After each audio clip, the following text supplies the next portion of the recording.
নমস্কার। সৌভাগ্য ও সমৃদ্ধিতে আপনাদের আরো একবার স্বাগত জানাই। আপনারা দেখছেন সৌভাগ্য ও সমৃদ্ধি আধ্যাত্মিকতায়। দুর্গাপূজা বৈদিক না তান্ত্রিক? পূর্বেই বলা হয়েছে পূজার ধারণাটি তন্ত্রের অবদান, তাই অন্যান্য পুজোর মতো দুর্গাপূজা তান্ত্রিক। আবার দেবী দুর্গা ও তার পূজা পুরাণ বর্ণিত এবং পুরাণ বেদানুসারে সেই দিক দিয়ে এই পূজাকে বৈদিক পূজাও বলা চলে। তবে এক কথায় এই পুজোর কোনো শ্রেণীকরণ করতে গেলে বলতে হয় এ হলো মহাপূজা। মহাস্নান, পূজা, হোম, বলিদান এই চারটির সমন্বয়ে যে পূজা সম্পন্ন হয় তাই হলো মহাপূজা। দেবী পুরাণে দুর্গাপূজাকে অশ্বমেধ যজ্ঞের সঙ্গে তুলনা করা হয়েছে। ভক্তি সহকারে পূজা করলে অশ্বমেধ যজ্ঞের সমান ফলপ্রাপ্তি ঘটে বলে একে কলির অশ্বমেধ যজ্ঞই ধরে নেওয়া যায়।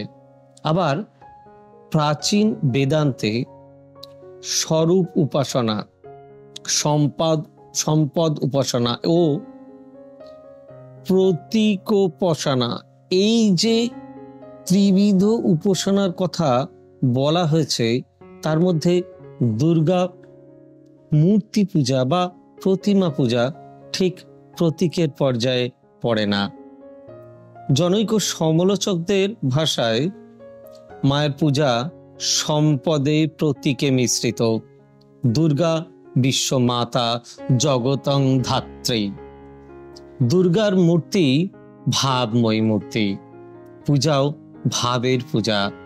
দুর্গোৎসব ভাবের অশ্বমেধ বসের রসের রাজ্য। তবুও প্রশ্ন জাগে, কেন এই পূজা? সাধারণভাবে এই পূজার সার্থকতাই বা কি? উত্তরে মহামনব্রত ব্রহ্মচারীর চণ্ডী চিন্তার অনুসরণে বলতে হয় পূজার দুটো দিক। একটি বাইরের দিক, সেটি বিজ্ঞান ধর্মী, আর অপরটি অন্তরের দিক, সেটি আত্মধর্মী।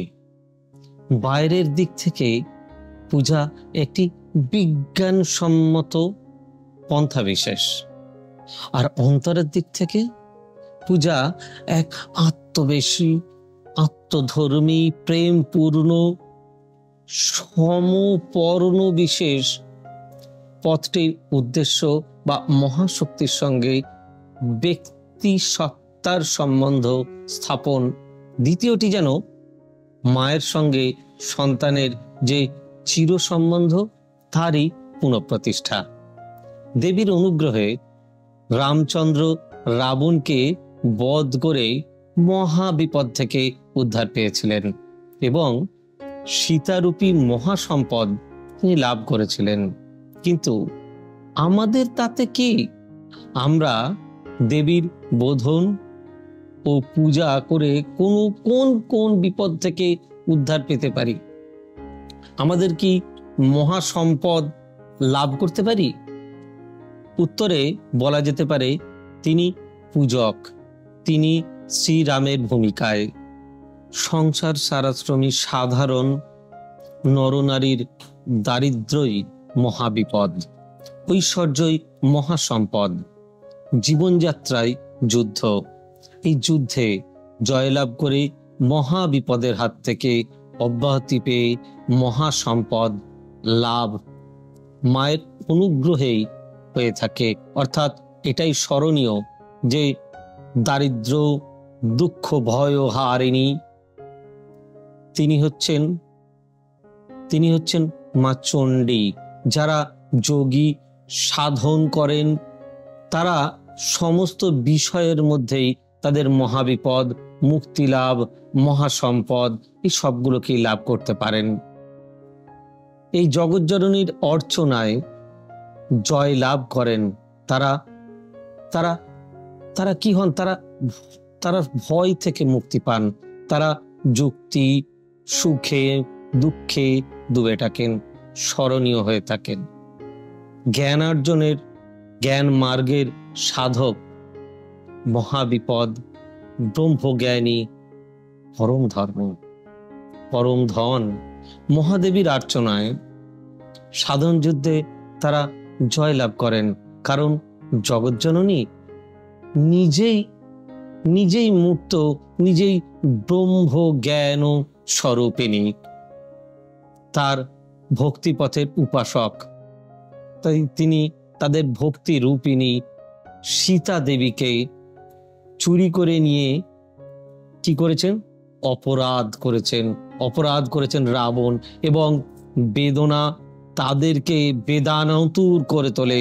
যোগমায়া কাত্যায়নীর আরাধনায় মহা বিপদ নাশিনী দশাননকে বধ করেন। মহা অষ্টমীতে সীতার উদ্ধার হয়, মহানবমীতে, দশমীতে এই পরম সত্যানুভূতিকে হৃদয়ের গভীরের তলদেশে চিত্রদর্পণে নিরঞ্জন করে ভক্ত সাধক বিশ্ব মানবকে বলে ভাই, আলিঙ্গন করে। দুর্গাপূজার সার্থকতায় তাই কেবল পূজা রূপে নয়, পূজাকে কেন্দ্র করে যে উৎসব, তার কেন্দ্রবিন্দু রূপে দু এক কথার মাঝে এটাই যেন মূল কথা। দুর্গাপূজা আমাদের মহামিলনের উৎসব। তাই মা স্বরূপিণী, মা বিপদ মুক্তকারিণী। তাই বলি জয় মা দুর্গা। মা, তোমার কৃপা আমাদের উপর বর্ষিত হোক।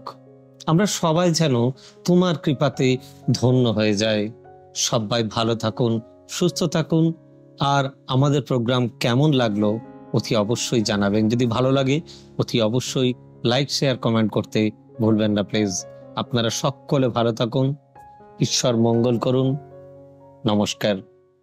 এবার থেকে সব্যসাচী ব্যানার্জিকে পাওয়া আরো সহজ।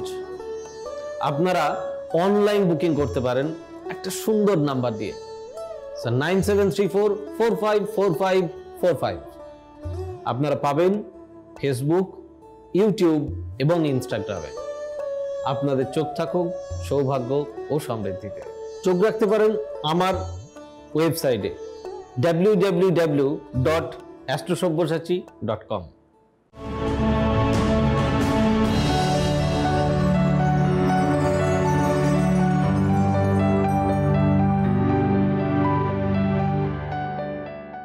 নমস্কার, আমি সব্যসাচী ব্যানার্জি।